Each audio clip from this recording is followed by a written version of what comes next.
Hello and welcome, dear listener. Before we embark on our relaxing journey back in time, I want to extend a warm greeting and express my gratitude for joining me tonight.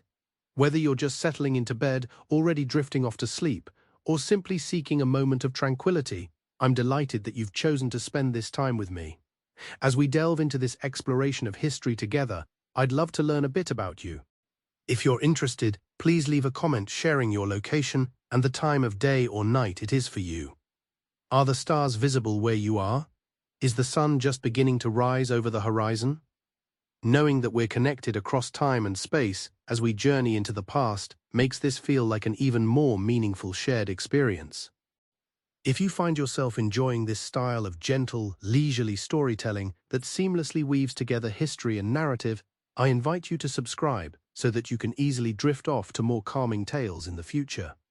There's something uniquely soothing about quietly absorbing fascinating details about times gone by as you unwind and let your mind wander. Imagine it as a bedtime story for your ever-curious spirit. Tonight, we'll be turning the pages of time back to feudal Japan, an era spanning from the 12th to the 19th century. We'll immerse ourselves in the daily lives of the peasantry and explore the challenges they faced. But before we delve into the gritty realities, let's first set the stage with a more idyllic scene.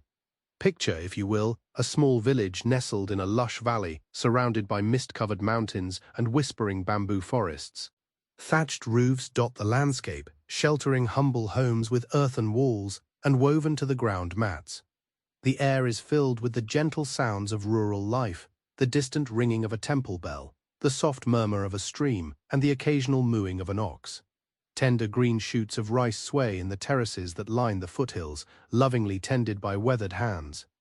Amidst the fields, woven hats bob as men, women, and children toil under the warm sun, their backs bent in an ancient dance of planting, weeding, and harvesting. They follow a timeless rhythm dictated by the seasons and nature's capricious hand. At first glance, their existence may appear simple and peaceful, but hardship lingers in the worn creases of their smiles, the calluses on their palms, and the quiet resignation at day's end. The tranquil surface conceals an undercurrent of difficulty and injustice, the weight of which we will soon uncover. Though our story spans hundreds of years and thousands of miles, the struggles and triumphs of the human spirit remain a common thread that binds us across the ages. By learning of their lives, we may discover a newfound gratitude for our own. As we drift off to sleep, their memories might mingle with our dreams, a reminder of our shared humanity echoing in history's chambers. But let us first meet Jiro, a young rice farmer, and his family, through whose eyes we will witness the unfolding of an era. In feudal Japan, society was rigidly structured into a hierarchy of social classes. At the top were the emperor and the court nobility, followed by the powerful warrior class known as the samurai. Below them were the artisans and merchants, and at the very bottom, supporting the entire social edifice, were the peasants. Jiro was born into this lowly class, inheriting a life of servitude and backbreaking labor from his father and his father before him. In the grand scheme of things, his existence was considered insignificant, his destiny predetermined by an accident of birth. Social mobility was practically non-existent in feudal times. A peasant could never dream of becoming a samurai, no matter how skilled with a blade or how noble of heart. Likewise, a samurai would never stoop to toil in the rice paddies or wed a commoner. Each individual held a predetermined position within the hierarchy, and deviating from these boundaries meant facing punishment or social disgrace. This rigid structure was epitomized and reinforced by influential figures like Tokugawa Ieyasu, the formidable shogun who ushered in an era of strict social order and stability in the early 17th century. Under his rule, the classes were systematically segregated, and their roles were clearly delineated. Peasants were expected to obediently serve their lords, pay their taxes, and never question their life circumstances. For young Jiro and his fellow rice farmers, this meant a lifetime of dawn-to-dusk labor in the fields, with little hope of ever changing their social standing. They were the foundation upon which feudal society rested, yet they reaped few rewards for their vital contributions. As Jiro stepped out into the misty morning light, gazing upon the verdant patties stretching before him, he felt the weight of this centuries-old system bearing down on his shoulders. He understood that his path had been predetermined, that his destiny was to bend his back and muddy his hands so that others might prosper. Despite this grim reality, a quiet strength pulsed through Jiro and his village. This resilience was born of generations who had endured hardship with dignity, finding small joys and meaning amidst suffering. It was this unbreakable spirit that would sustain them through the trials to come. As we leave Jiro to begin his day's work, let us pause to reflect on the rigid social structures that have shaped countless lives throughout history. While the specifics may vary across cultures and eras, the experience of feeling trapped by one's birth and circumstances is a sadly familiar one. It serves as a poignant reminder to appreciate the freedoms and opportunities we often take for granted in our modern world. Next, we will delve deeper into the grueling labor that filled the peasants' days and the toll it took on their bodies and spirits alike. As you sink deeper into your pillow and let your eyelids grow heavy, imagine Jiro walking amidst the swaying stalks of green, his face turned towards the golden sun. He finds a glimmer of peace in the midst of an unforgiving world. Rest well, dear listener, and let your dreams transport you to a distant time and a far-off place where hardship and beauty intertwined like shoots of rice in an ancient patty. There's much more to come, but for now, simply let the gentle murmur of history lull you into a restful slumber. As we've seen, the peasants of feudal Japan endured centuries of exploitation, back-breaking labor, and social immobility under the rigid class hierarchy.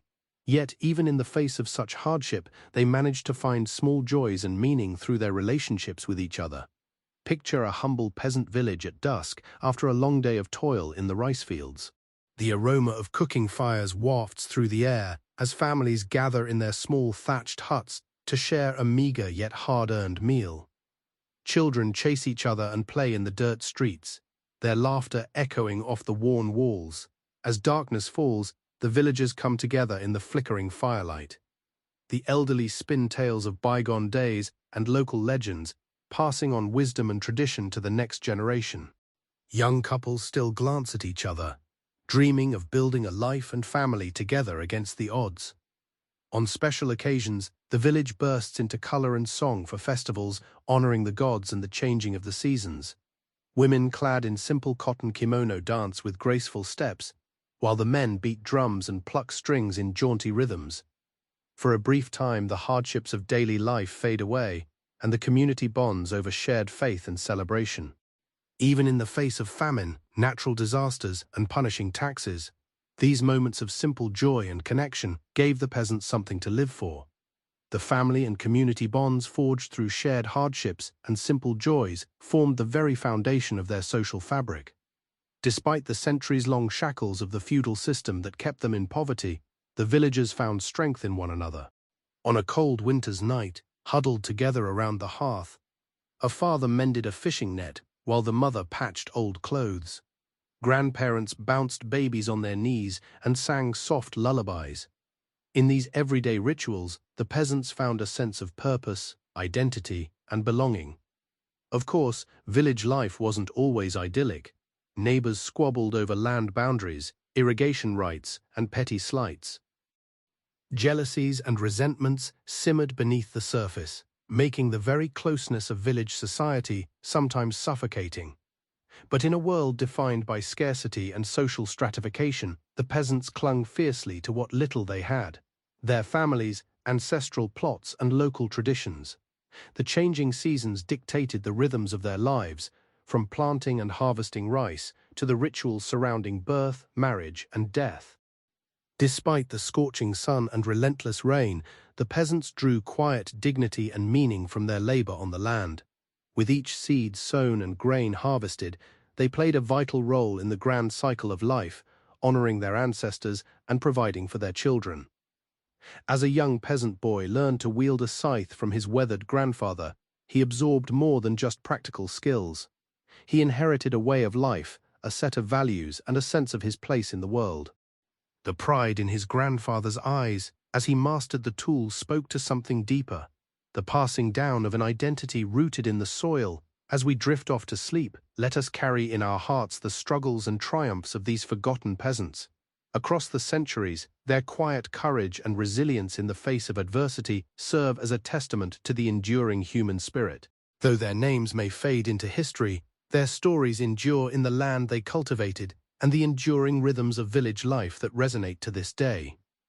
In our modern world of convenience and mobility, it's easy to overlook the hardships endured by those who came before us. The peasants of feudal Japan may have lived hundreds of years ago in a society vastly different from our own. However, in their struggles to find meaning and joy amidst relentless hardship, we find a reflection of our shared humanity.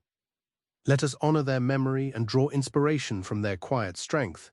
As we sink into the comfort of our beds, let us dream of a world where all individuals, regardless of birth or status, can live with dignity, purpose, and moments of simple happiness. A world that the peasants of feudal Japan could only imagine, yet one that we have the power to create together.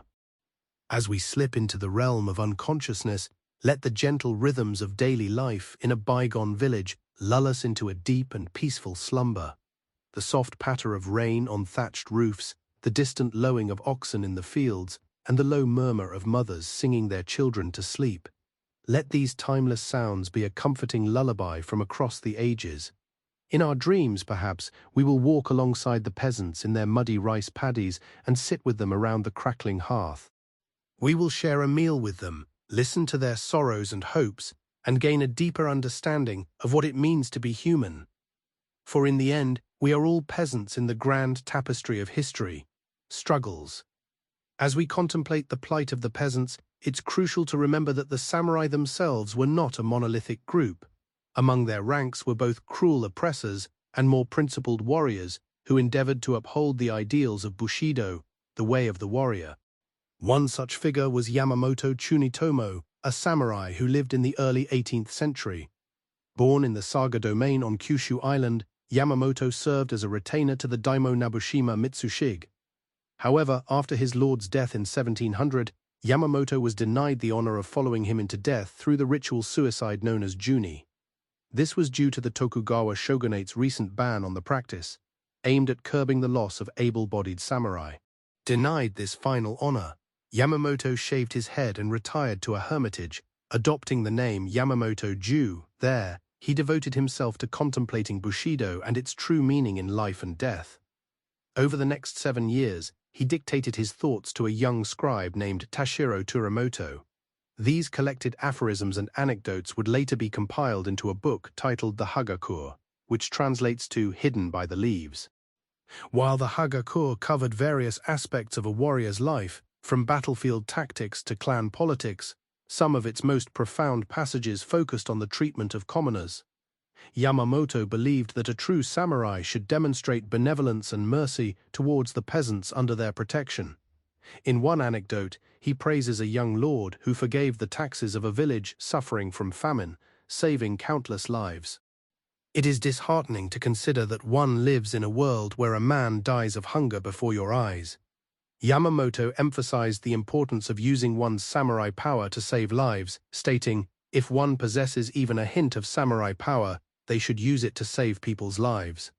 These words starkly contrast the cruel indifference exhibited by many warriors of the era. For most samurai, the peasantry was merely a resource to be exploited, their lives and labor disposable. Tales abound of callous samurai cutting down farmers for minor slights or perceived insolence. The right of kirisut gaman, which allowed a warrior to strike down a commoner with impunity, symbolized this unequal power dynamic. However, Yamamoto argued that such wanton cruelty were beneath the standards of a true follower of Bushido. He believed that samurai should embody virtues like wisdom, courage, and benevolence, protecting the vulnerable rather than exploiting them. Only then could a warrior earn the respect and devotion of the common people. As he wrote, a samurai should always be devoted to the people and strive to earn their trust. Once they trust him, they will follow him wherever he goes. The samurai can rely on such people. Yamamoto's words recorded in the Hagakur would shape perceptions of the samurai ideal for generations. In the turbulent years after the fall of the Tokugawa shogunate, nationalists would seize upon his concept of Bushido to promote loyalty and self-sacrifice in service of the emperor and the state. However, the core of Yamamoto's philosophy was a call for compassion and justice. even in a brutally hierarchical society. He understood that true strength lay not in oppressing the weak, but in protecting them. This message was often ignored by his fellow samurai, leading to the great detriment of the peasantry they governed. As we reflect on the past, it's comforting to remember that even in the darkest times, there were glimpses of humanity and conscience. Warriors like Yamamoto Tsuntomo, who valued every life, no matter how humble, exemplified this. Their example may have been rare, but it reminds us that the human spirit can find light even in the darkest ages. As we consider the hardships endured by the peasantry, we can find solace in the fact that their suffering was not entirely unnoticed. Philosophers and kinder lords acknowledged their plight, even if it was only in small ways. While this couldn't change the harsh realities of their feudal world, it offered a glimmer of hope that even the lowest among them deserved better than hunger and servitude. The hope that one day the hidden value of their humanity would transcend the shadows and shine brightly. With this faint yet persistent light in mind, let us embark on our journey through the dark annals of history. The road ahead is long and fraught with sorrow, but we must persevere. Guided by empathy and the pursuit of understanding, let us slow our breathing and settle deeper into repose. We have many miles yet to traverse on this winding path through Japan's feudal past, uncovering countless tales beneath the fallen leaves of time. As the sun sets over the wooded hills, the last golden rays bathe the village in a gentle glow. Smoke rises from the thatched roofs of the peasant huts as families gather around hearths to share a meager evening meal. The day's toil in the rice paddies is complete, but the aches and pains linger in their weary bodies.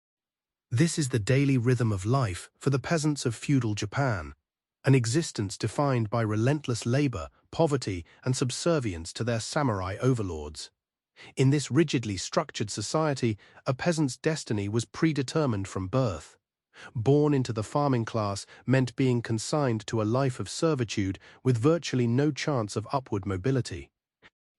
While the samurai elite reveled in privilege and prestige, the peasants were little more than bound to the land and the whims of their masters. This oppressive social order was codified and reinforced by powerful figures like Tokugawa Ieyasu, the great shogun who unified Japan under his rule in the early 1600s. Although Ieyasu ended centuries of civil war, he also ushered in an era of even stricter social stratification. Under the Tokugawa shogunate, the samurai class ascended to unprecedented power and privilege, while the peasantry was further subjugated and exploited. For the average peasant family, life revolved around the relentless cycle of planting, tending, and harvesting rice.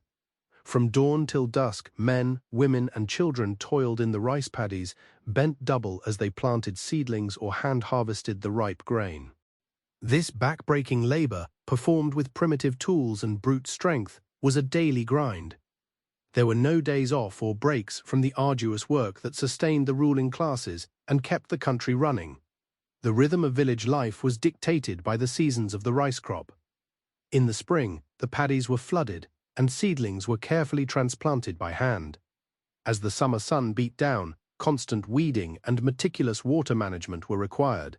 Finally, in the autumn, the ripe grain was painstakingly cut, stalk by stalk with sickles, and laid out to dry. Every family member had a role to play in this unending agricultural labor. Men plowed the fields with oxen and carried heavy loads, while women planted, weeded, and harvested alongside them. Even children were put to work as soon as they could walk, scaring away birds or helping to thresh the harvested rice. There was no time for play or education. Survival depended on everyone's contribution.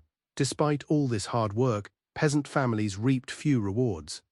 A significant portion of their hard-earned harvest was taken away as tax and tribute to their feudal lords and the shogunate. These heavy levies were collected by the samurai class, who would descend on the villages each year to assess the harvest and claim their share. For the peasants, this system of taxation was crippling. In good years, the village might barely scrape by after rendering up the required amount of rice, but in years of poor harvest or natural disaster, the consequences could be catastrophic.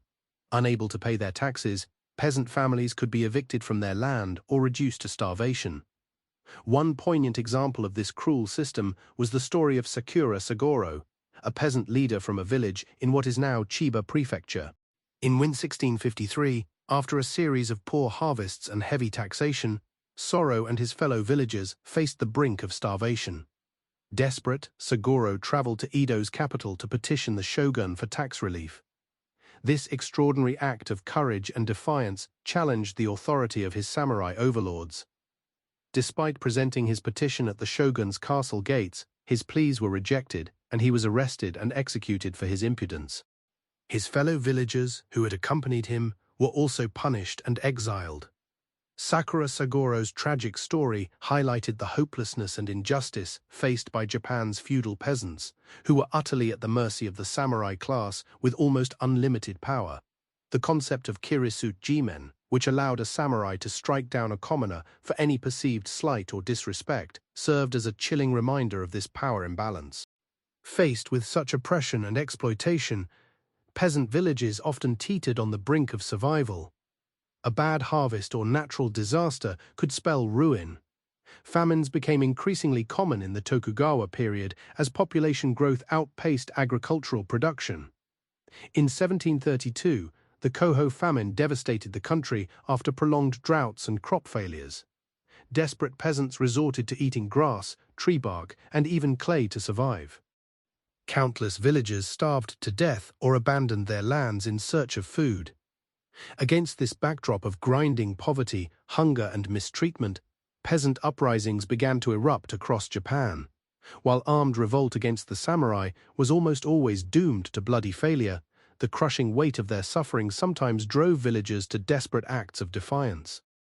One of the most renowned rebellions during this period was the Shimabara Rebellion of 1637–38. In the remote Shimabara Peninsula of Kyushu, a group of impoverished peasants and persecuted Christians rose up against their feudal rulers. Led by a charismatic teenage boy named Amakusa Shiro, the rebels seized a local castle and fortified it against attack. For several months, the peasant army held out against a massive samurai force sent to suppress them. However, eventually, the castle fell, and the rebellion was brutally crushed. The teenage leader, Shiro, was beheaded, and thousands of rebels were massacred. In the aftermath, Christianity was further suppressed, and the already wretched lives of the peasantry became even more tightly controlled. Stories like the Shimabara Rebellion highlight the desperate cycle of poverty, exploitation, and futile resistance that characterized the lives of feudal Japanese peasants. Despite such relentless hardship, the human spirit found ways to endure and even find small joys. The bonds of family and community were a vital source of strength for the peasantry. Despite their poverty, village life was marked by a rich tapestry of cultural traditions and shared rituals. Weddings and funerals brought the community together in shared celebration or mourning. Festivals and religious ceremonies provided a brief respite from the daily grind and a chance to connect with the sacred. In the quiet moments between the constant toil, simple pleasures could still be found. Women sang folk songs as they worked the looms, weaving cloth for the village. Old men told stories and passed down ancestral wisdom to the children gathered at their feet. Young couples stole kisses behind the rice stacks and dreamed of a better life for their families. However, despite these glimmers of humanity, the bitter reality was that life for Japan's peasantry remained mired in poverty and oppression for centuries on end. While the samurai class thrived in an era of artistic and cultural flourishing, the farmers who labored in the fields remained largely unchanged and unfulfilled.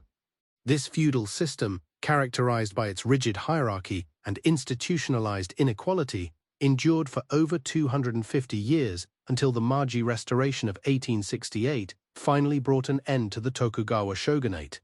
However, even as Japan embarked on a path of modernization and industrialization, the legacy of this deeply unequal society persisted. For the generations of peasants who lived and died under the yoke of feudalism, life was an unending cycle of hardship, hunger, and subordination to their masters. Most would never experience a life beyond the confines of their village, grappling with the daily struggle for survival. As we drift off to sleep in our comfortable modern world, it becomes difficult to comprehend the immense challenges and injustices they faced. Yet by remembering their stories, we honor their resilience and fortitude in the face of adversity. Their hard labor and sacrifices laid the foundation for the Japan we know today. Though centuries have passed, The echoes of their struggles still resonate in the rustling of the rice paddies. In the deep quiet of the night, we can almost hear the distant songs of the women at their looms and the laughter of the children playing between the huts. As sleep draws us into its gentle embrace, let us carve out a space in our dreams for the forgotten peasants of feudal Japan. Those who toiled, suffered, and endured so much, yet managed to keep the flame of human spirit alive through the long centuries of darkness. May their stories serve as a reminder to be grateful for the freedoms and comforts we enjoy today, and to honor the courage and resilience of the human heart in the face of even the greatest of hardships. And so, as the last embers fade in the hearth, and the moon casts its silvery light over the sleeping village, we bid farewell to the generations of peasants who came before us. May their spirits find the peace and rest that so often eluded them in life. And may their stories continue to teach and inspire us beyond the veil of time. Good night and sweet dreams. As the sun descended below the wooded hills, an uneasy silence enveloped the tiny peasant village. Low smoke from cooking fires mingled with the sweet aroma of ripening rice patties in the evening air. Weary farmers trudged home to their thatched roof huts after another arduous day spent bent over in the fields. Rags clung to their weathered bodies, and hunger gnawed at their bellies. This had been the way of life for generations, an endless cycle of planting and harvesting, toil and deprivation, and servitude to the privileged classes. Tokugawa Ieyasu, the great unifier of Japan, had solidified this rigid social hierarchy in the early 1600s. It would endure for over 250 years until the dawn of the modern era. At the apex of this feudal pyramid stood the mighty samurai, an elite warrior class comprising only 8% of the population, yet wielding absolute power. Beneath them were the artisans and merchants, valued for their skills and products. But at the very bottom, comprising over 80% of the people, were the lowly peasants, the rice farmers, the serfs, and the expendable masses. A peasant's life was one of lifelong subjugation. Born into poverty, they were bound to the land, forbidden to leave their village or change their occupation. Social mobility was a distant dream. Hard labor was their birthright and their obligation to their feudal masters. Each day brought a weary repetition of sowing, weeding, irrigating, and harvesting the rice crop that sustained the nation. The work was backbreaking, a test of endurance from dawn to dusk. Men, women, and even children toiled together knee-deep in the muddy rice paddies beneath the scorching sun and the heavy monsoon rains. Primitive hand tools were their sole aid. Wooden plows pulled by oxen, sickles to cut the grain heads, and flails to thresh the rice on drying racks were their only companions. Season after season, the relentless labor took a toll on their bodies. Calloused hands, aching joints, stubborn wounds. There was no respite, for the rice was both their sustenance and their tax. The villagers' very survival depended on a bountiful harvest, and failure to meet quotas was a dire consequence. The annual land tax, nangu, was an inescapable burden. Usually set at around 40% of the harvest, it was collected by the local feudal lord, the daimyo. In times of poor yield, this tax could leave a village with barely enough rice to feed itself, and the new was just one of many levies imposed upon the farmers. There was the forced labor tax byaku, which required peasants to work on the lord's land or on infrastructure projects for up to 50 days per year. The religious dues terror paid to the local Buddhist temples, and samurai might even demand impromptu tributes when passing through a village. Rice, chickens, silk, sake refusal was unthinkable. This crushing taxation left peasants trapped in an endless cycle of poverty. There was little chance of ever getting ahead or building up food reserves. When the weather was favorable and the harvest plentiful, they could just barely make ends meet. But one poor crop could spell disaster. And so it was for the village of Akanuma in the summer of 1732. After an unusually cold and wet spring, the rice stalks grew stunted and yellow, their grains shriveled and discolored with mold. As the meager harvest came in, the headman Goro grew increasingly anxious. There wasn't enough rice, not nearly enough, to feed the village and still pay the new. Goro, a proud man who had served the village for over a decade, knew every family, shared in their joys and hardships. The thought of them going hungry tore at his aging heart. Surely the daimyo's magistrate would understand their plight and agree to reduce the taxes just until the village could recover. It was their only hope. With great trepidation, Goro set out for the castle town to humbly petition the magistrate. He prostrated himself before the great man and, with trembling hands, presented his request. However, the magistrate remained unmoved. Taxes were taxes, and any shortfall would have to be made up next season with interest. Even asking was an act of impertinence. Goro returned to the village with a heavy heart and gathered the farmers to deliver the grim news. They would have to dig deep into their reserves to borrow rice against future harvests just to survive. Women wept and children whimpered with hunger, while an impotent rage smoldered in the eyes of the men. But what choice did they have? A peasant could not appeal a magistrate's decision. They could not protest or negotiate. They were mere cogs in the rice economy, powerless and insignificant. The calloused hands that fed the nation were the weakest in the realm. Perhaps some solace could be found in the village shrine, where they would enchant the Lotus Sutra by the flickering candlelight, or in the squeals of children playing in the rice fields, untouched by hardship. Mothers hushed their hungry babies, praying they would never experience chronic emptiness. Young couples clung to each other in the night, grateful for the warmth. These were the small graces that made life bearable, the slivers of humanity that even the most cruel tyranny could not extinguish. But they could not fill empty bellies or lighten the feudal yoke. Akanuma would limp on, wounded but unbroken, trapped in a centuries-long stagnation imposed by the samurai lords. For this was the peasant's lot, the price of being born at the bottom of the pyramid. Too poor to escape, too powerless to challenge the system, they were the unseen engine that fueled a feudal machine stacked against them in every way. Without their dawn-to-dusk toil, their sweat, blood, and sacrifices, the nation would crumble. Yet their suffering was invisible, their struggles unrecorded in the annals of the elite. Epic tales would be written of samurai valor and imperial intrigues, while the farmers quietly endured the unendurable. Bowed but not broken, they would plant again next spring with an almost spiritual determination. They would coax life from the earth to ensure the village's survival. This was the essence of the peasant spirit, the strength to endure in a world of relentless adversity. As darkness enveloped the village of Akanuma, exhausted bodies surrendered to slumber. A whisper lingered on the night breeze. It rippled through the emerald rice paddies and danced across the thatched roofs. A whisper of resilience, of human endurance in the face of impossible odds. Perhaps one day this crushing cycle would end. Perhaps one day the rice farmers' sweat would water their own prosperity.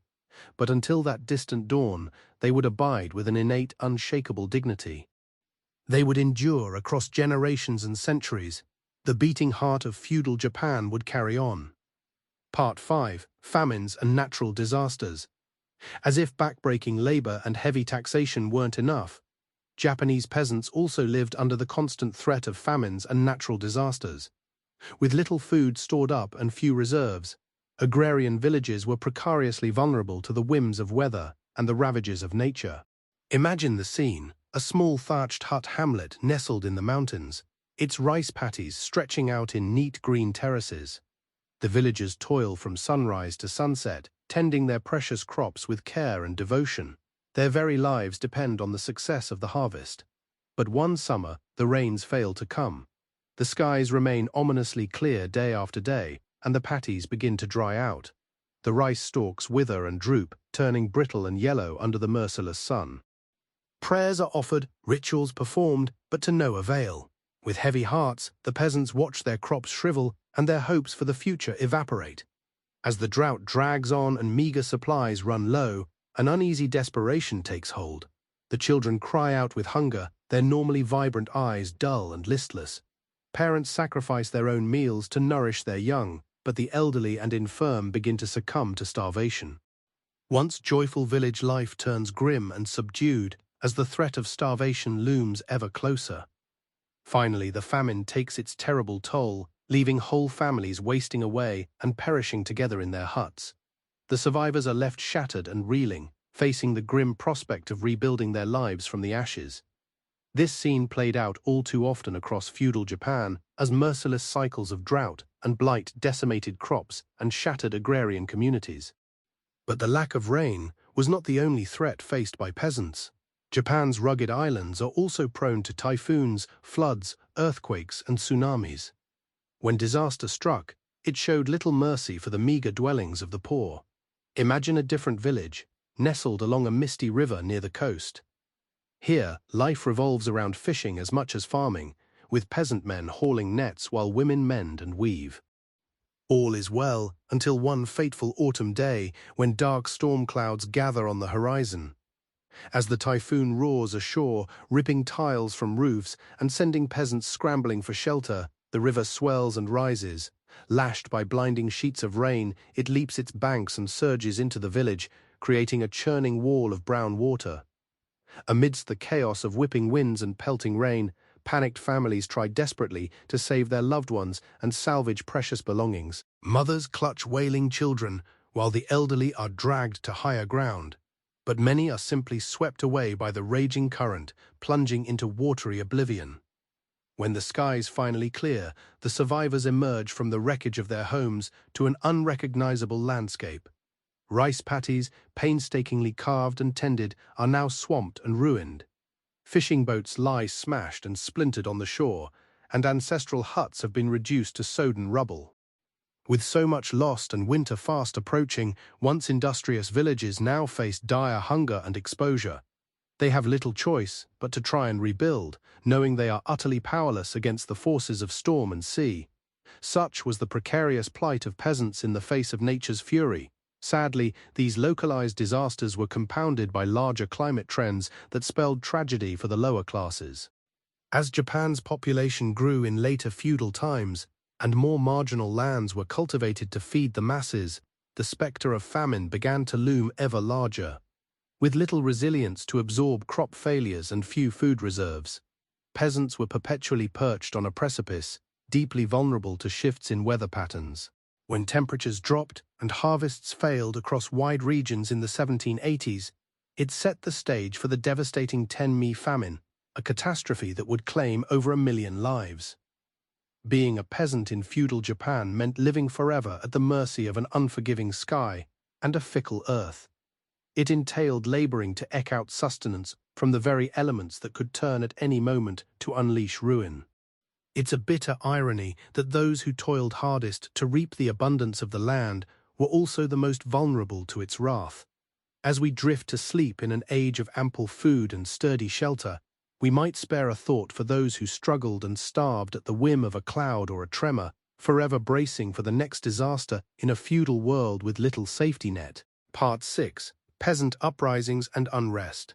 Given the relentless hardships they faced, from onerous taxes to cruel exploitation, it's little wonder that Japan's feudal peasants sometimes sank into despair and desperation.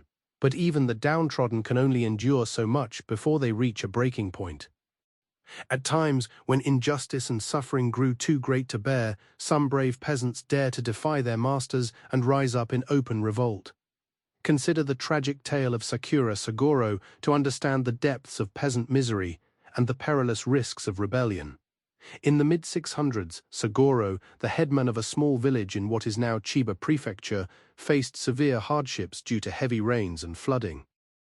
Despite these ruined harvests, the local daimyo continued to impose harsh rice taxes, leaving the villagers destitute and starving.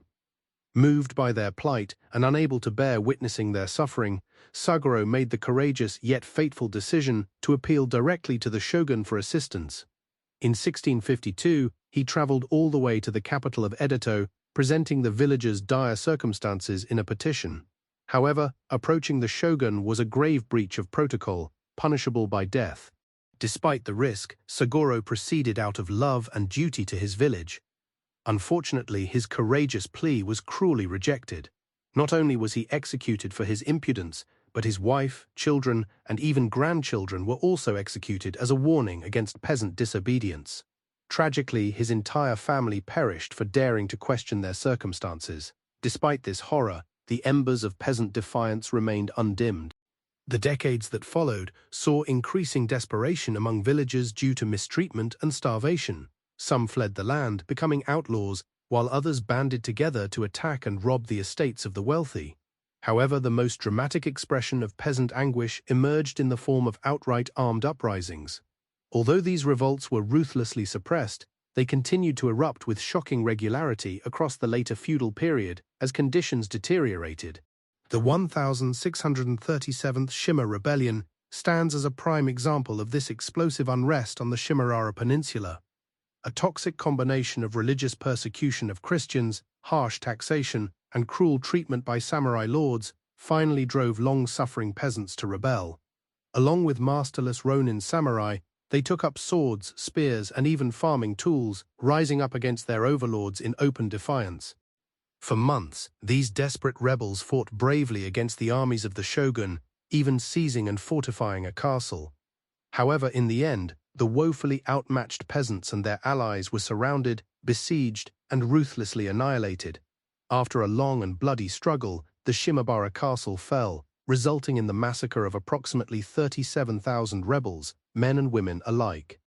The horror of Shimabara sent shockwaves across Japan, leading to harsh crackdowns and restrictions for peasants everywhere. As the samurai class rushed to contain the unrest, villages were disarmed, their travel curtailed, and surveillance increased. The small gains in status some communities had achieved were rolled back as the feudal order reasserted control with an iron fist. For many peasants, the cruel fates of Siguro and Shimabara drove home the futility of challenging their feudal bonds.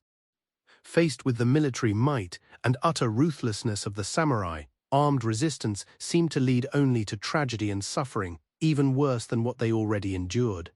As the centuries passed, most resigned themselves to their wretched lot.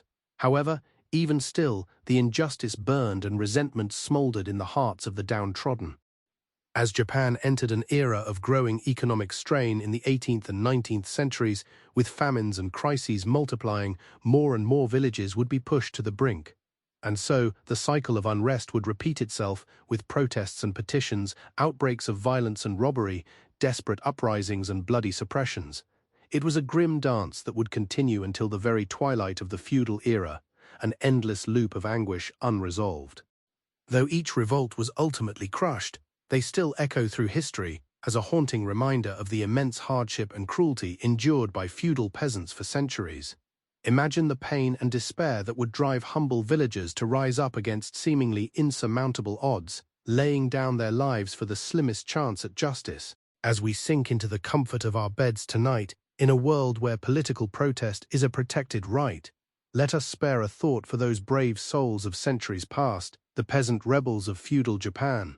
Dreamers and fighters, they gave their lives to defy a system that resembled virtual slavery, raging against the dying of the light. May they serve as a reminder that even the most downtrodden may still choose defiance over despair, and that the human spirit can be an unquenchable force when pushed beyond the limits of endurance. Despite the oppressive weight of the feudal system bearing down upon them, Japan's peasants were not devoid of their small joys and cherished village traditions. Even in the face of grinding poverty and ceaseless toil, life had to be more than mere survival. After all, what is the human spirit if not the flickering flame of hope and fellowship dancing defiantly against the encroaching darkness? Picture, if you will, a hamlet nestled in the verdant hills. The sun's dying rays paint the rice paddies in shades of molten gold. The day's back-breaking labor may be done, but the village is coming alive in a whole new way. Rough-spun clothes are traded for more colorful and festive attire. Cheerful lanterns bob and weave like playful spirits guiding villagers to the central square. The mouth-watering aroma of skewered meats and vegetables grilling over crackling flames mingles with the pulse-quickening rhythms of drums and flutes. This is the night of the village Matsuri, the festival, a time to shed the weight of daily burdens and embrace the simple joys of community tradition and shared revelry. Young and old alike are swept up in the tide of celebration. Children dart and weave between the legs of their elders, their laughter a tinkling counterpoint to the music. Adolescents eye each other with all the awkwardness and anticipation of youth. Shyly, flirting in the shadows of the bonfire, their parents look on indulgently, reminiscing about their own festival courtships.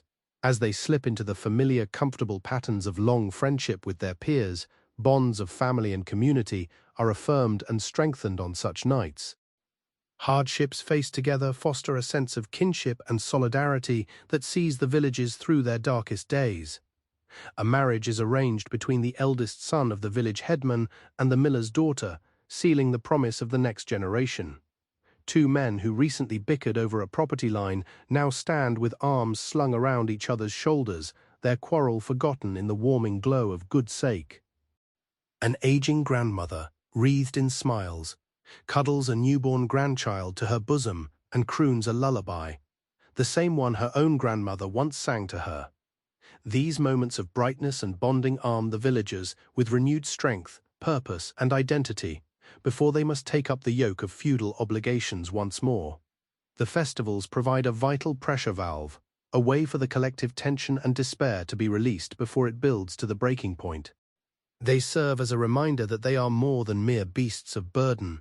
They are a people with a proud shared heritage and cultural soul, all their own. Even in the rhythms of daily life, Japan's peasants fight to carve out snatches of beauty and meaning. Amid the mind-numbing drudgery, the village women gather to weave, spin, and sew together, their hypnotic clacking of looms giving meter to the songs and chatter rising and falling like the brightly colored threads taking shape in their hands. Through these female arts, a sublime aesthetic and tradition are passed from nimble fingers to attentive eyes, mother to daughter, down through the generations. In his dim workshop, a wise old woodworker pours a lifetime of skill into carving an exquisite inlaid tanu chest for his daughter's wedding trousseau. His permanently calloused hands coaxed delicate plum blossoms and elegant cranes from the stubborn wood. He smiled wisely, knowing that this labor of love would outlast him, leaving a tangible legacy and a dowry his poverty would otherwise never have allowed him to give. Gathered around a merrily crackling hearth on a bitter winter's eve, the village elders regaled the bright-eyed youngsters with folk tales and legends passed down through countless generations. Mythic heroes, star-crossed lovers, mischievous animals, and vengeful ghosts populated these tall tales, each imparting a small lesson or nugget of folk wisdom to the eagerly listening children. More than mere entertainment, these stories were the threads that bound the villagers to their past and to each other, weaving a rich cultural tapestry that lent shape and meaning to their hardscrabble existence. Yes, Japan's feudal peasants seized every opportunity, no matter how small, to infuse their toil-worn lives with art, song, story, love, and laughter. These patchwork scraps of joy and beauty were hard to come by, all the more precious for their scarcity, and peasants clung to them with all the fierce tenacity that extreme privation ingrained in their souls. Yet, as sustaining as these moments of light were, they remained but brief respites against the crushing centuries-long stagnation that was endemic to feudal Japan. The same traditions that gave peasant life structure and meaning also calcified into a rigid cage from which there was no escape. Generations were born, struggled, and died under the same yoke of servitude their ancestors had endured, with precious little progress to mark the turning of the years. While art and culture flourished among the elite samurai and nobles over the long feudal era, the peasants remained mired in a changeless purgatory of endless drudgery and exploitation. Creativity, ingenuity, and ambition, when they dared to surface, were ruthlessly channeled into the narrow furrows of rice cultivation, social stability, and upholding the status quo. Those unfortunate enough to be born into the peasant class lived and died as well-trained cogs in a machine designed to maintain the power and privilege of their overlords. There would be no renaissance for the Japanese peasants, no rising tides of socio-economic progress or opportunities to lift their boats to a brighter shore. Their horizons remained forever stunted, their spirits caged, their potential mortgaged to serve the bloated excess of the ruling elite.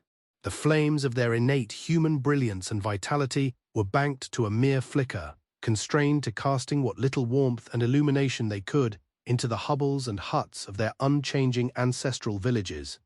Only with the dawn of the Meiji Restoration in the mid-19th century did the first cracks begin to appear in the edifice of feudal oppression that had confined Japan's peasants for so long.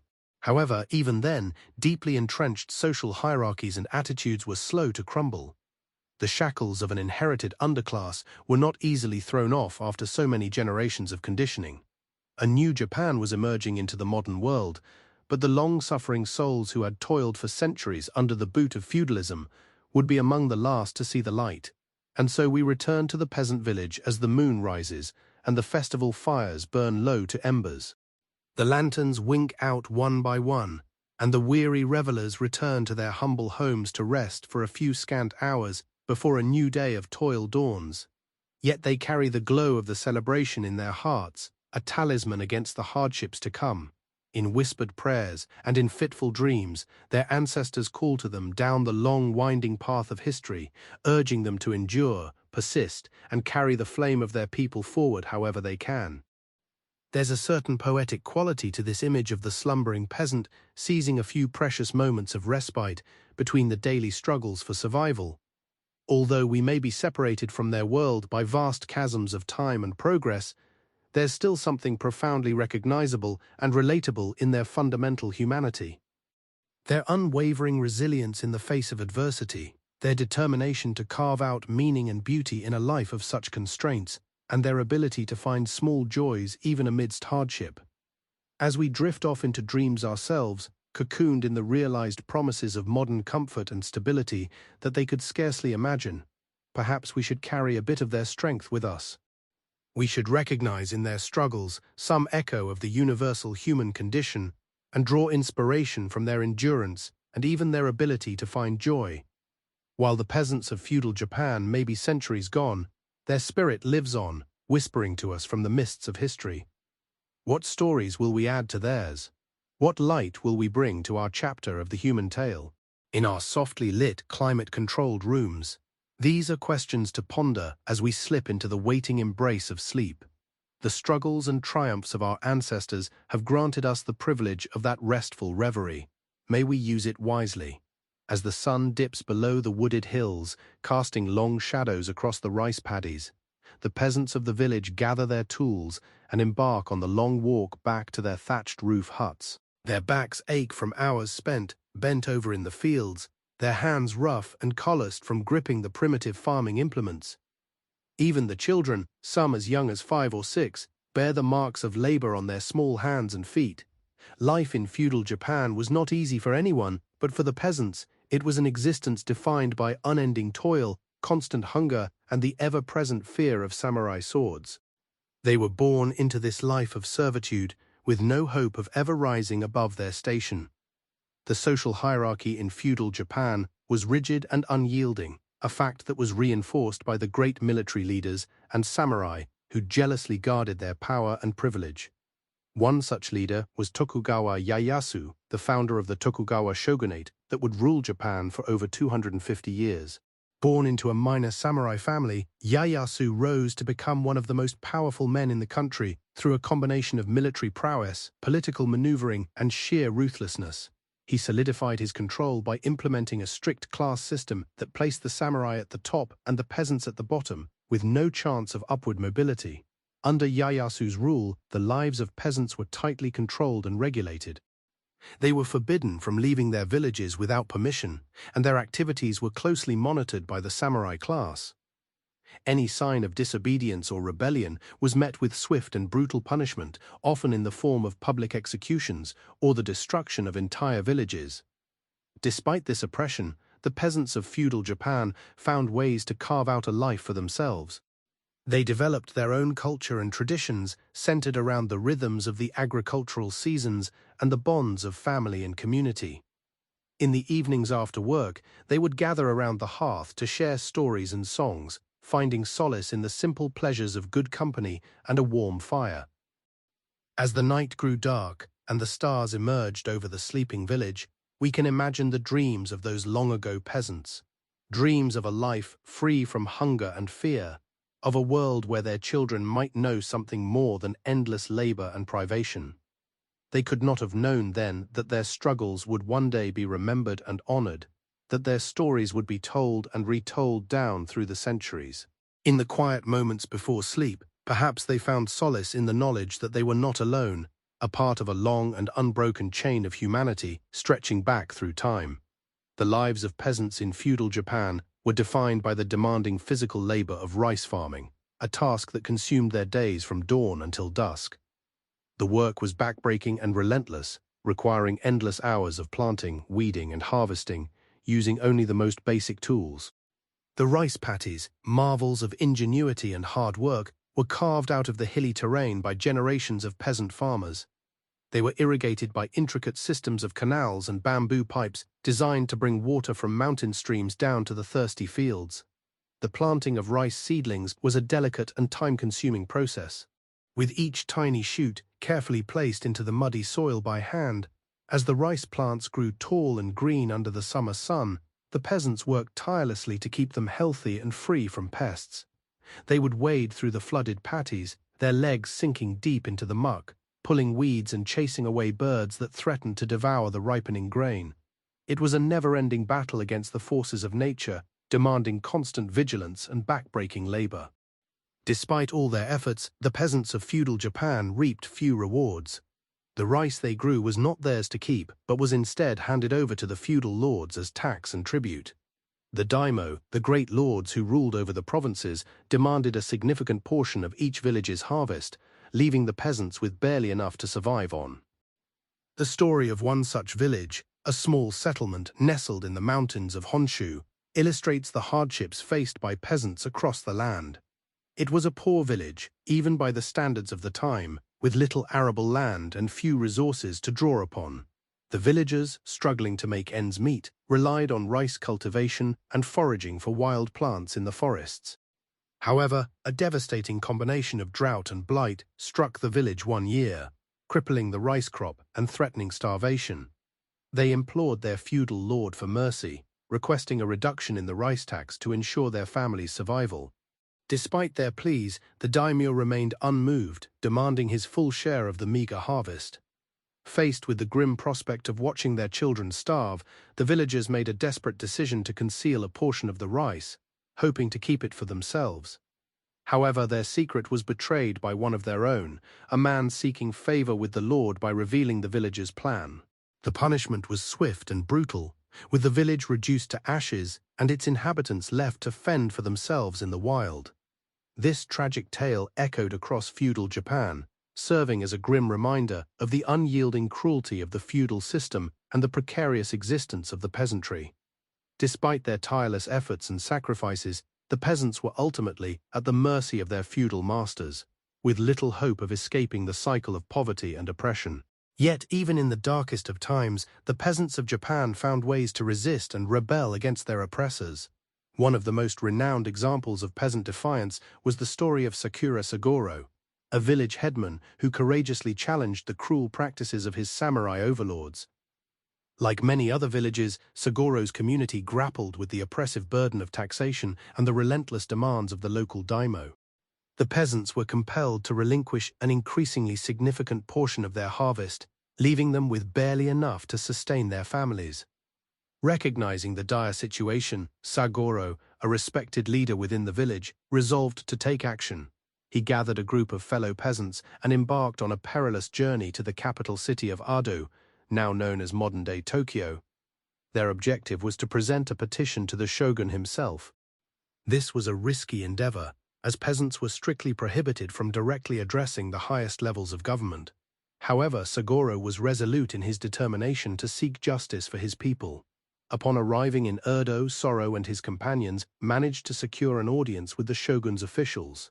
These officials listened to their complaints with a mixture of curiosity and disdain. Sagoro presented his case, detailing the insurmountable burdens imposed upon the peasants and imploring for relief. Despite his earnest pleas, his words fell on deaf ears, and he and his companions were turned away. Undeterred, Sagoro resolved to escalate his protest. In a desperate attempt to garner attention, he and his fellow peasants occupied themselves outside the shogun's castle gate, refusing to budge until their grievances were addressed. This audacious and unprecedented act of defiance sent shockwaves through the samurai bureaucracy. Ultimately, however, Sagoro's bravery was met with brutal repression. Enraged by the peasants' audacity, the shogun's officials ordered their arrest and imprisonment. Sagoro himself faced particularly severe punishment and was ultimately executed as a warning to others who might dare to challenge the social order. The story of Sakura Soro became a legendary tale among the peasantry. symbolizing the indomitable spirit of the common people in the face of oppression. It also served as a stark reminder of the futility of armed resistance against the formidable power of the samurai class. For centuries, the peasants of Japan endured the oppressive yoke of feudalism with little hope of change or relief. As the years passed, the lives of the average peasant in feudal Japan only became increasingly arduous and precarious. The rapidly growing population placed ever-increasing pressure on the limited arable land, exacerbating their hardships. At the same time, the ruling samurai class became increasingly detached from the realities of agricultural production. They were more preoccupied with pursuing art, literature, and military glory than with the well-being of the peasantry. Consequently, society became highly stratified and deeply unstable, with a growing disparity between the wealthy elite and the impoverished masses. Famines became increasingly frequent as the land struggled to support the expanding population and the demands of the feudal lords. For the peasants, these famines were catastrophic. With limited food storage and no means to escape the cycle of poverty, they were left vulnerable to the elements and the whims of their masters. A single failed harvest could spell doom for an entire village, forcing families to starve or flee into the wilderness in a desperate bid for survival. One of the most severe famines in Japanese history occurred in the late 18th century during the Tokugawa shogunate. Known as the Tenmei famine, it was caused by a devastating combination of drought, floods, and crop failures that left millions of peasants on the brink of starvation. Contemporary accounts vividly depict the suffering endured by the common people during this period. Villages were abandoned as families fled in search of food, leaving emaciated bodies littering the roadsides. Those who remained behind were forced to survive on a diet of grass, tree bark, and even clay, causing their stomachs to distend from the indigestible matter. The Tokugawa government, in response to the famine, did little to alleviate the suffering of the peasantry. Samurai officials prioritized maintaining order and suppressing any signs of unrest over providing aid to the starving masses. What little relief was offered often came in the form of loans that only deepened the peasants' debt and despair. Amidst the backdrop of misery and oppression, peasant uprisings became increasingly common in the latter years of the Tokugawa period. Driven to desperation by hunger, taxation, and mistreatment, some villages resorted to armed rebellion against their feudal masters in a desperate bid for survival and justice. One of the most renowned of these uprisings was the Shimabara Rebellion of 1637 to 1638, a massive peasant revolt that unfolded on the southern island of Kyushu. The rebellion was ignited by a confluence of factors, including religious persecution, oppressive taxation, and the dire circumstances faced by famine-stricken peasants.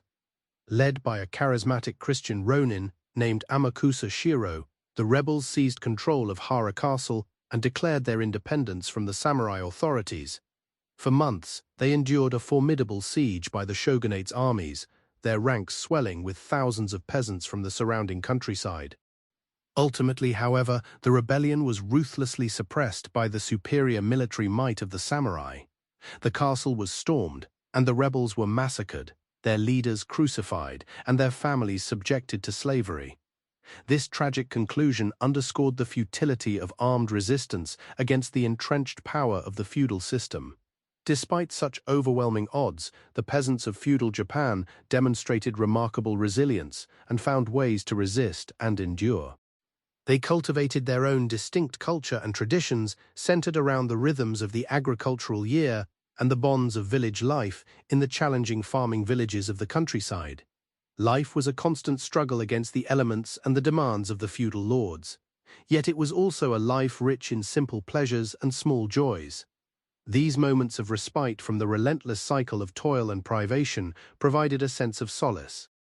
The women of the village would gather together to weave cloth and share stories, their nimble fingers deftly working the looms as they engaged in gossip and laughter. Children would frolic in the mud of rice paddies, chasing frogs and dragonflies with carefree abandon.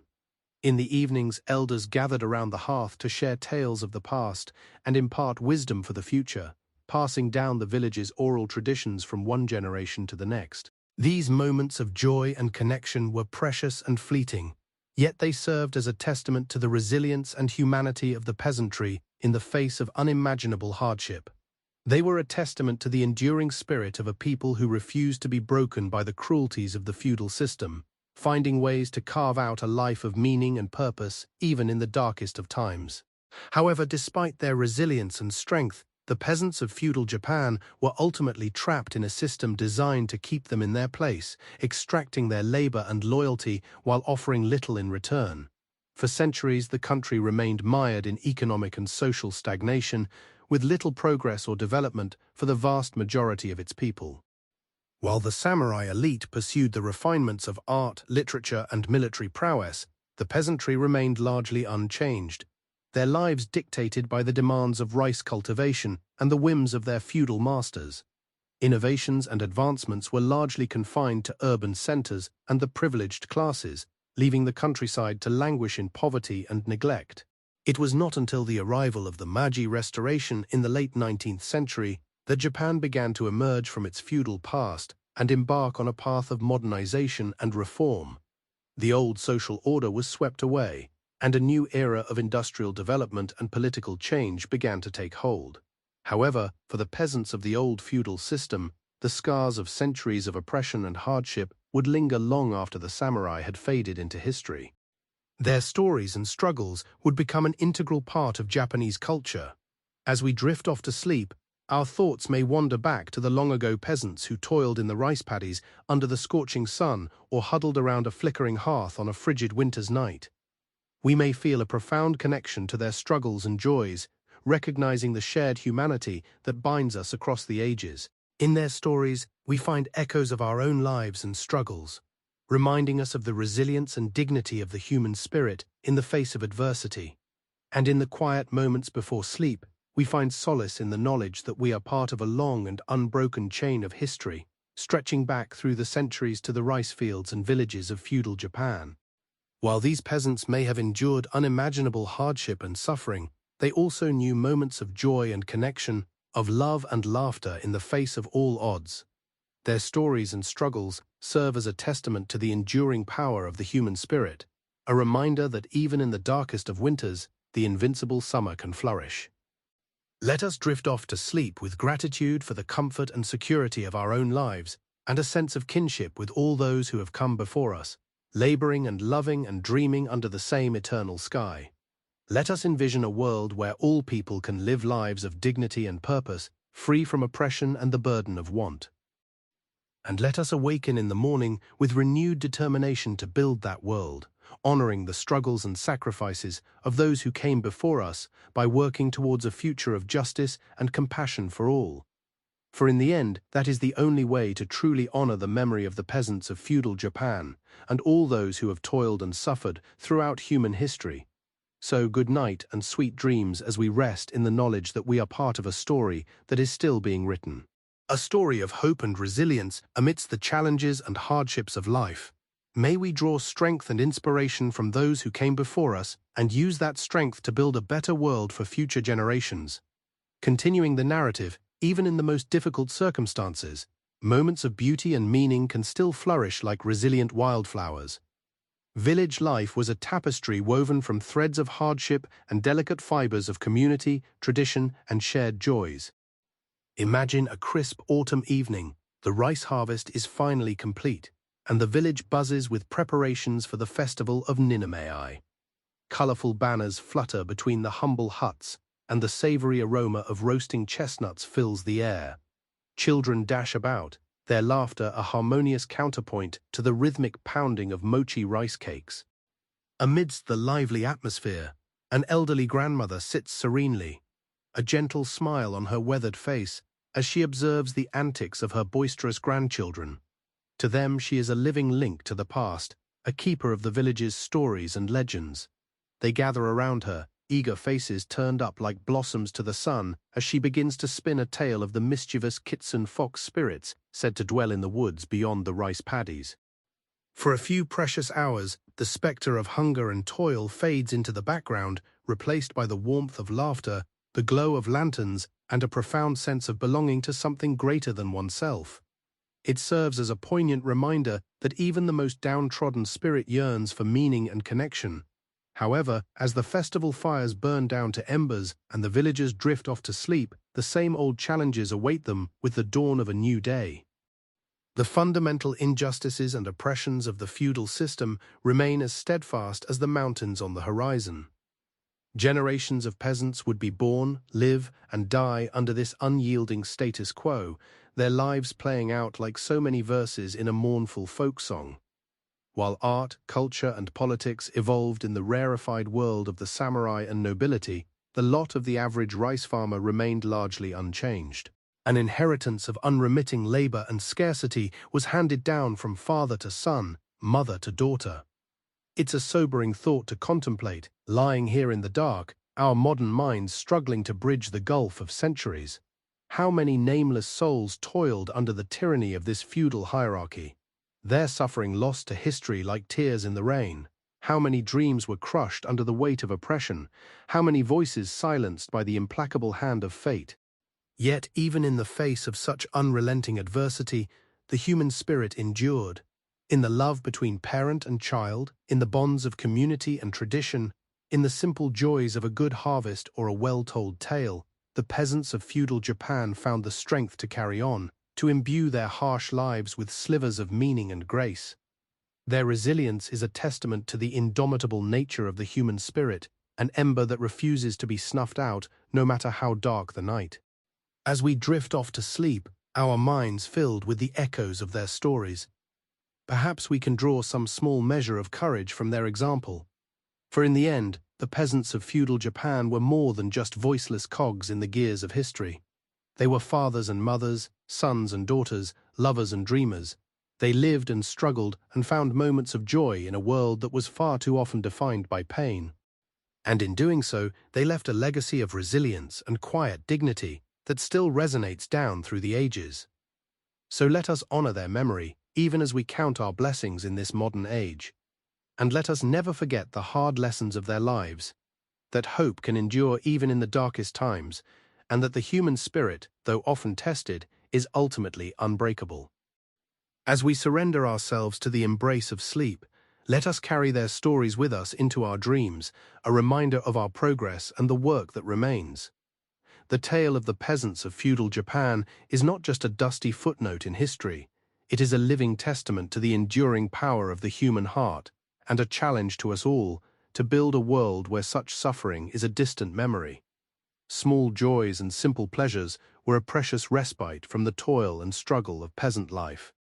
After a long day bent over in the rice fields, muscles aching and hands blistered, returning to the village at dusk offered a chance to connect with family and neighbors.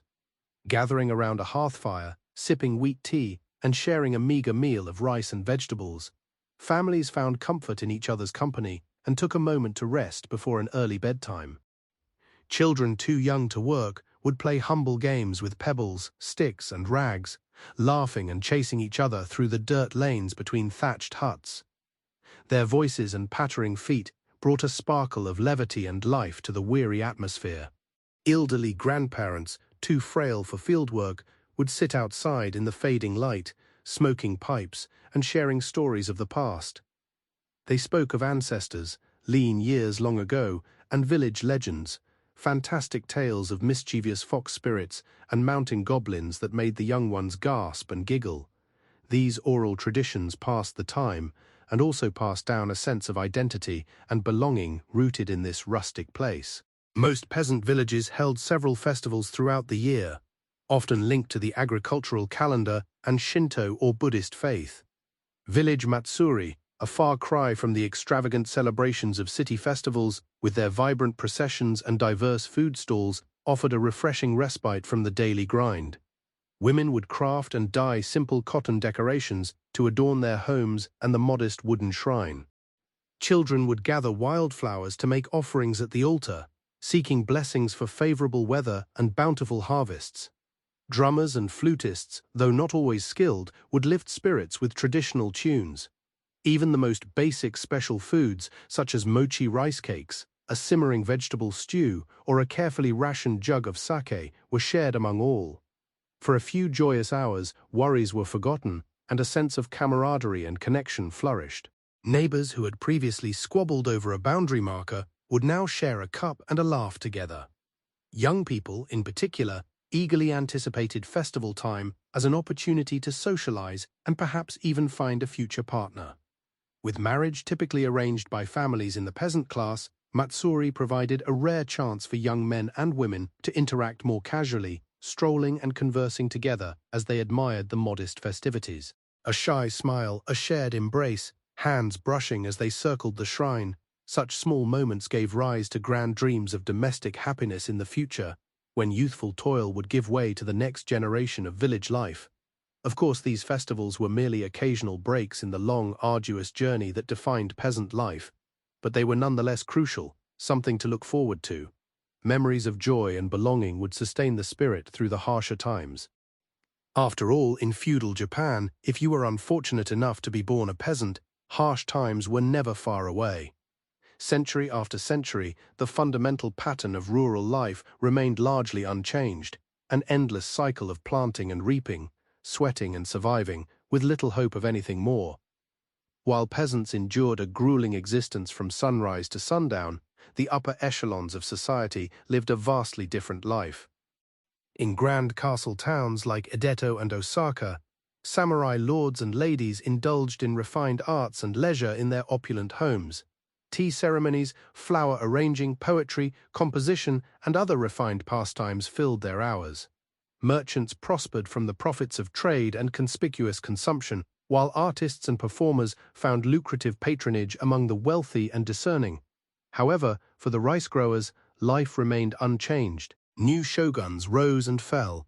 Edicts were issued from on high, and wars and intrigues unfolded in the corridors of power.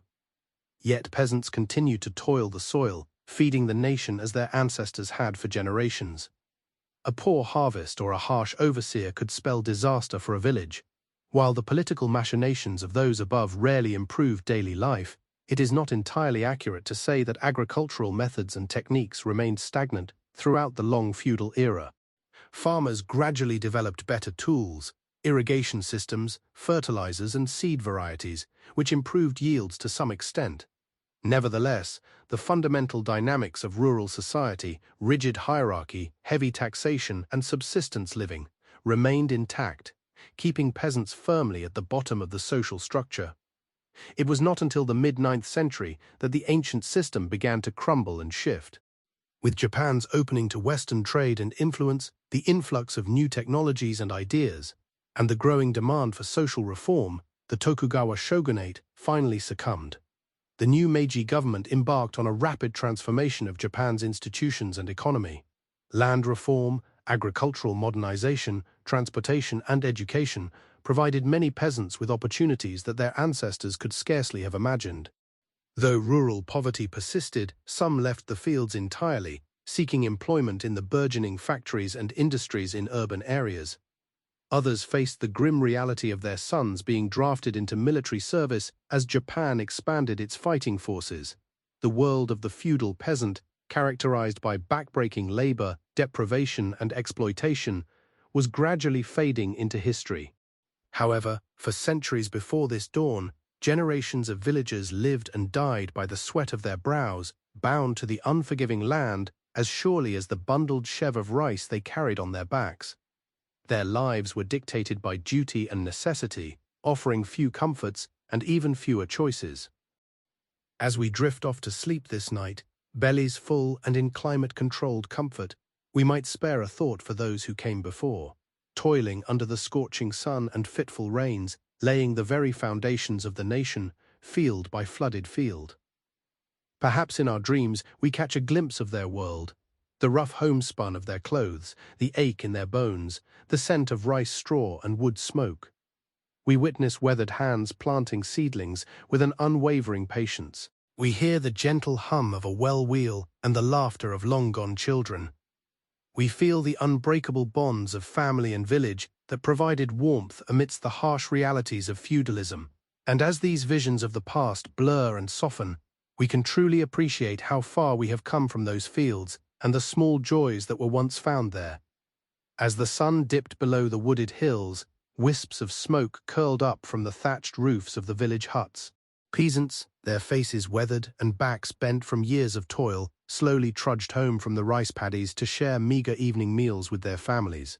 This was the daily rhythm of life for the vast majority in feudal Japan, an existence marked by endless labor and a bleak prospect of change. In the grand scheme of this rigid society, the peasants occupied the very bottom rung. Peasants, the lowly status of which was no mere accident of fate or temporary misfortune, were the foundation upon which the great edifice of samurai warriors, noble lords, and imperial rulers was built.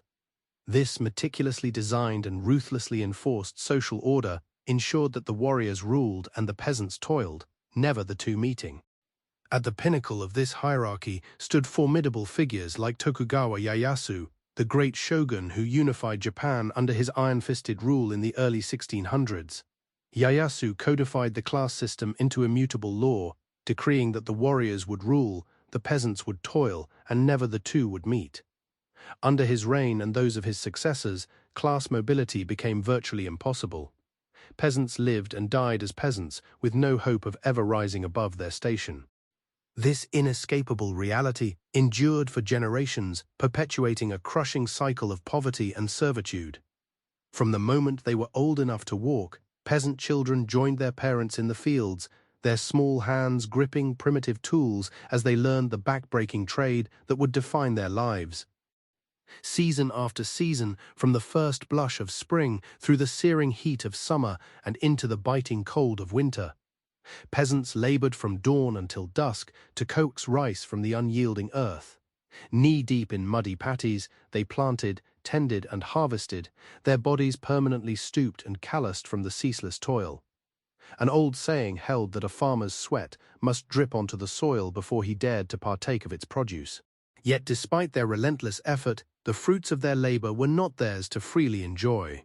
A crushing burden of taxes and tribute hung over every village like a suffocating shroud. Lords and samurai from their lofty keeps demanded an ever-growing share of each harvest, leaving the peasants with barely enough to survive. Season after season, officials would tally up the rice yields, calculating down to the last grain how much each village owed their masters. Woe betide any community that failed to meet its quota. Desperate peasants facing hunger and the wrath of collectors resorted to borrowing heavily, only to sink deeper into debt and servitude. The story of one such ill-fated village comes down to us from the 16th century.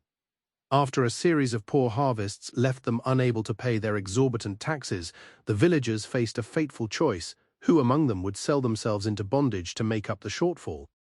In the end, a grim lottery was held, and those unlucky souls whose names were drawn bid tearful farewells to their families before being marched away in chains, unlikely to ever return. Such were the precarious lives of the peasantry, forever at the mercy of the elements and the whims of their samurai overlords. In a society where might made right, the humble farmers had precious few protections against exploitation and abuse.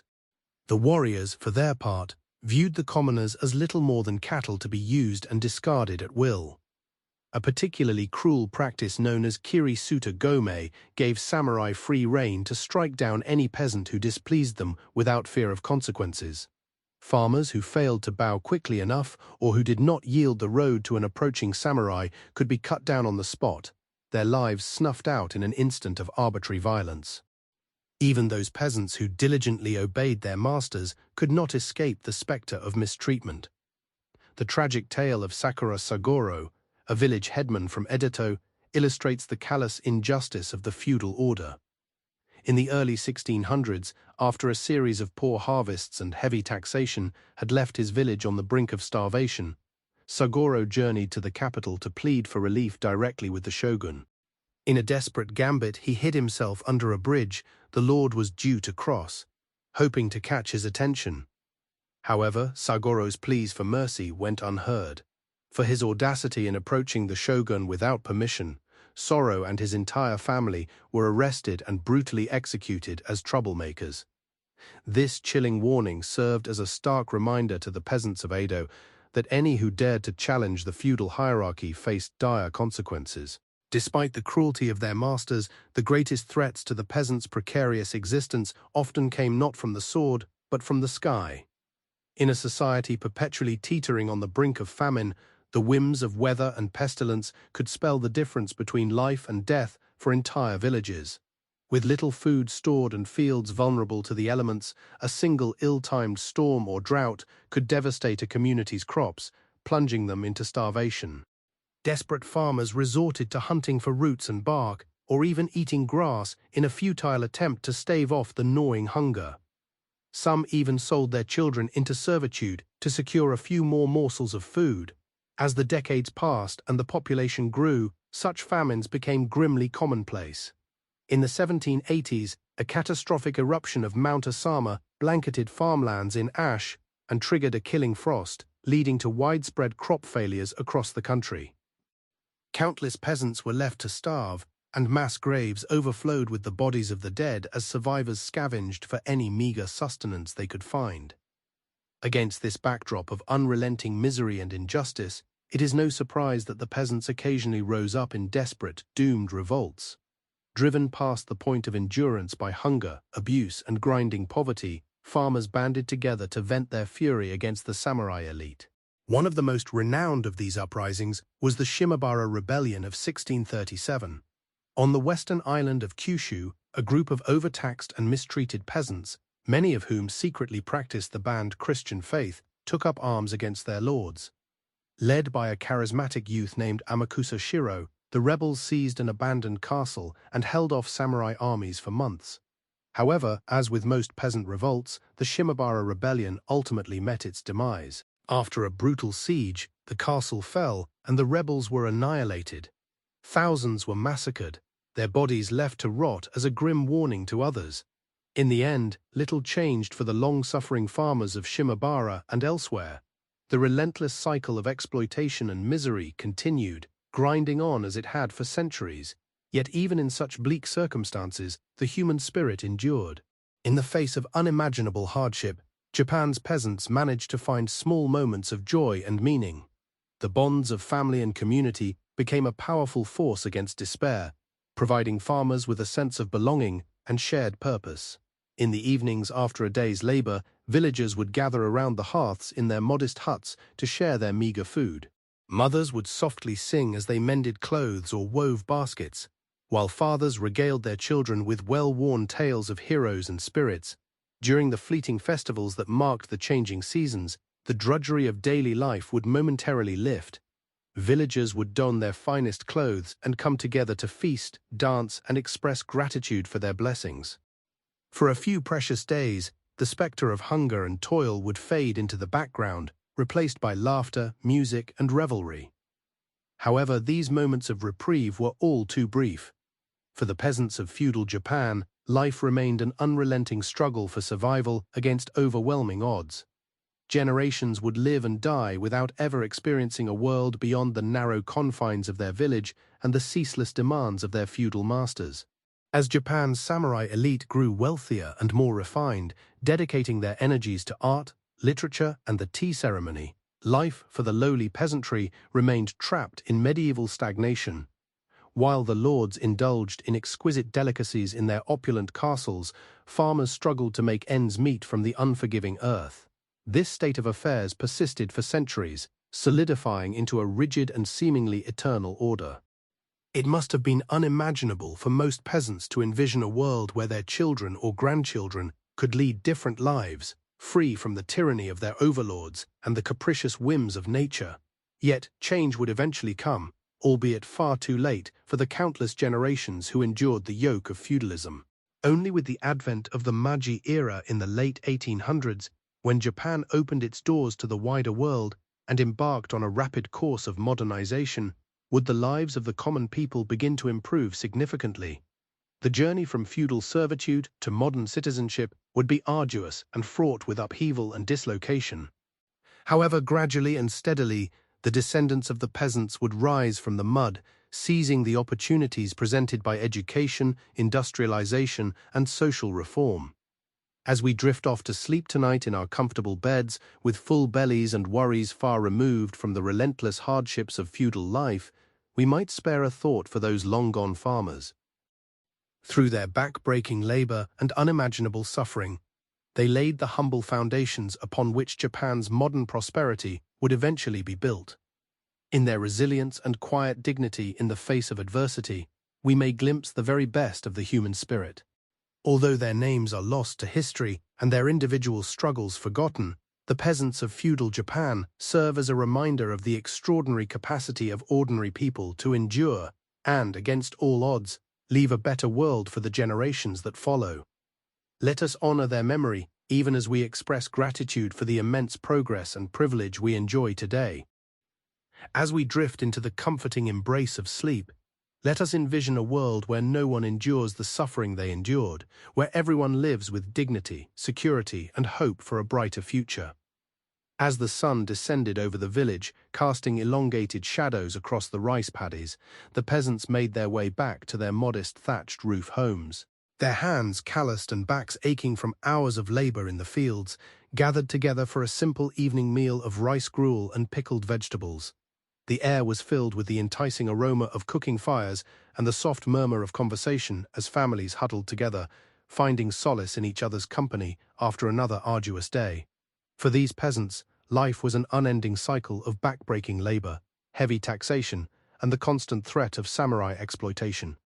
They were born into a rigidly structured society where class mobility was virtually non-existent, destined to serve the whims of their feudal lords. Even the most diligent and skilled among them could never hope to rise above their station, forever bound to the land and the mercy of those who ruled over them. Despite the immense challenges they faced, the peasants of feudal Japan found ways to cherish the small joys in life. They came together for village festivals, marriages, and religious ceremonies, finding solace in the bonds of community and tradition.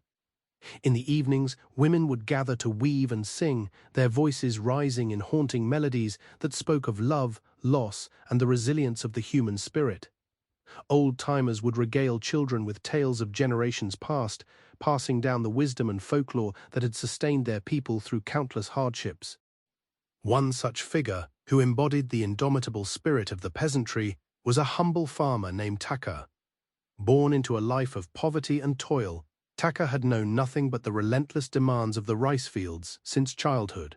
With a quick wit and a kind heart, Taka became renowned throughout the village for his ability to brighten even the gloomiest of faces.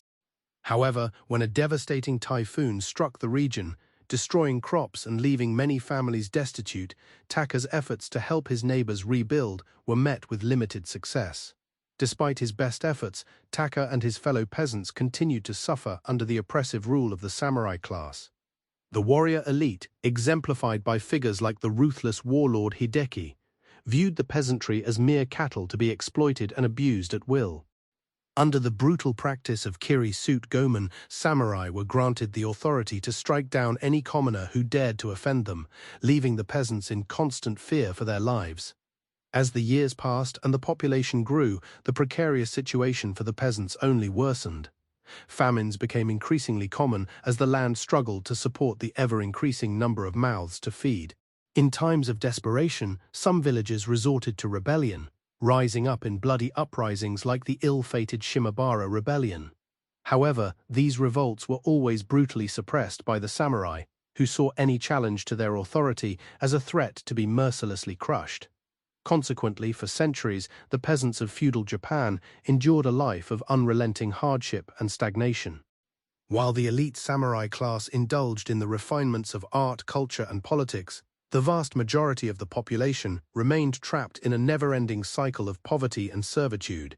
It was a world where the mere accident of birth determined one's entire fate, leaving dreams of a better life as fleeting illusions. As we drift off to sleep in our own comfortable beds, centuries removed from the trials and tribulations of feudal Japan, it is worth reflecting on the incredible resilience and fortitude of those long-suffering peasants. Despite the oppressive weight of their societal constraints, they discovered ways to endure, finding joy and purpose in the fleeting moments of life. Their stories may fade into oblivion, but their spirit endures as a testament to the indomitable human will. As we close our eyes and let the burdens of the modern world dissipate, let us remember the peasants of ancient Japan and the countless generations of unsung heroes who preceded us. May their struggles and triumphs never be forgotten. Let us strive to create a world where the dignity and worth of every individual are cherished and upheld. Thank you for joining me on this journey through the pages of history. If you enjoyed this exploration of feudal Japan and the lives of its enduring peasants, I encourage you to like this video and subscribe to the channel for more captivating tales from the annals of our shared past. Until next time, sweet dreams, and may your slumber be filled with visions of a brighter tomorrow.